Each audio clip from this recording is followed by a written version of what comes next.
Sairam children, now we learn about transportation in animals and plants. This is part 2 of the video. This is for the class 7 and part of the science subject.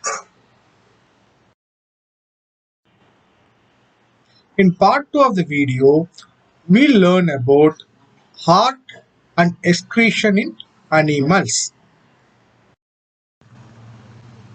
Now we learn about heart. Heart is a very important organ in our body. Now you are seeing here a diagram of the heart. It has multiple chambers through which the blood flows. What is the purpose of the heart? The purpose of the heart is to continuously pump blood throughout the body. It acts like a non-stop pump. That is the purpose of the heart. From the day we are born till the day we die, the heart continuously pumps blood. The size of the heart is very small. It is located in the chest, slightly towards our left. That is the location of the heart. And its size is as small as the fist. Fist is when you fold your fingers, the size of that hand, palm is that is the size of the fist. What are chambers in the heart? The purpose of the chambers in the heart to avoid mixing of oxygen rich and carbon dioxide rich blood. So blood which comes from the lungs is rich in oxygen and blood which comes from the all part of the body is rich in carbon dioxide. They should not get mixed.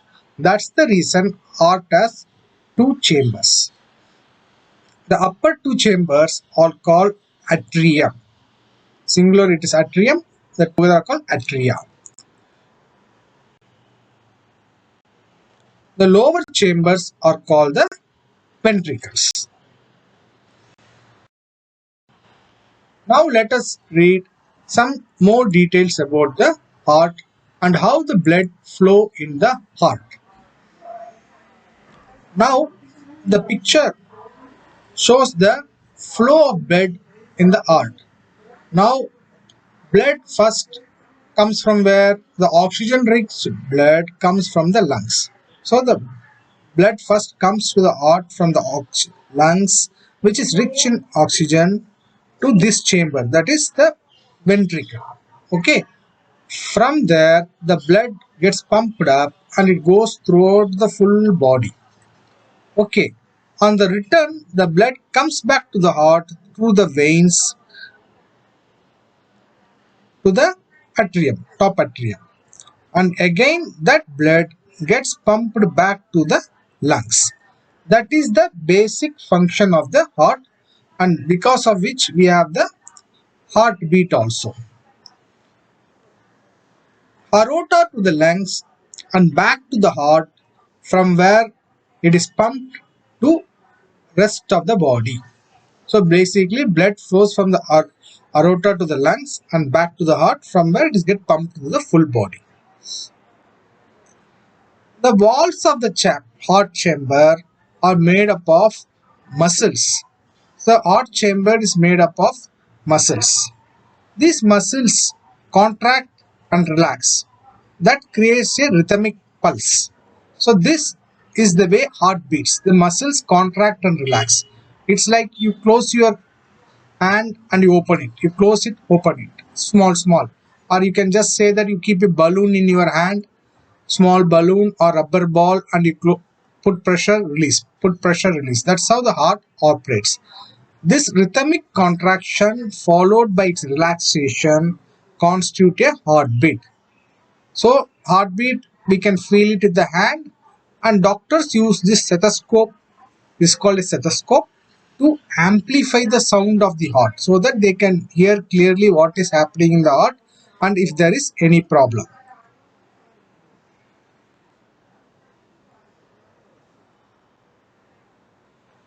Though the stethoscope consists of a diaphragm, this is the diaphragm, two earpieces and a tube. All this forms a stethoscope.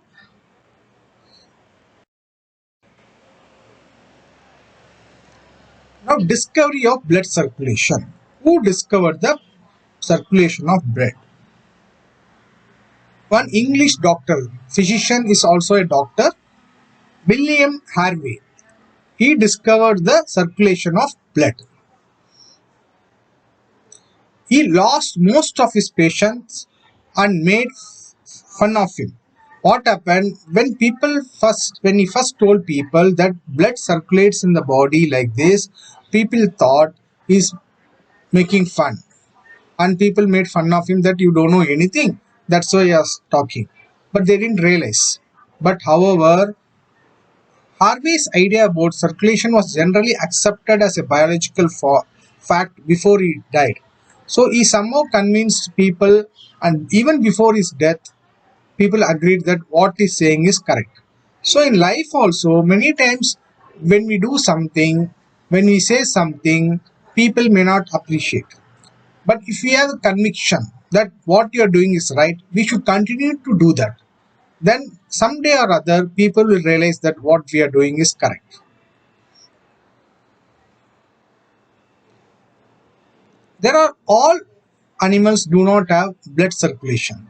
There are certain animals or very small species, you can say. It's not big animals. Most big animals have blood circulation.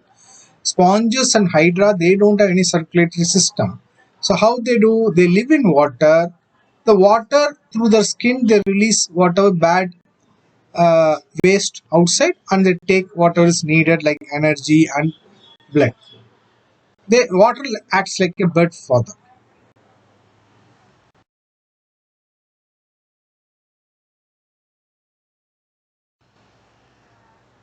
Now let us learn about excretion in animals.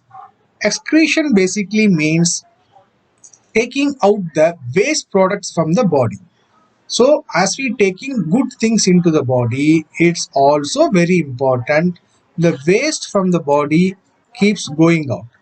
Otherwise, the body will get damaged. So excretion, the process of removal of waste produced in the cells of the living organism. Now this excretion is done through a excretory system. What is excretory system? These are the parts involved in excretion process. So what are the parts involved in excretion process? The waste which is present in the blood has to be removed.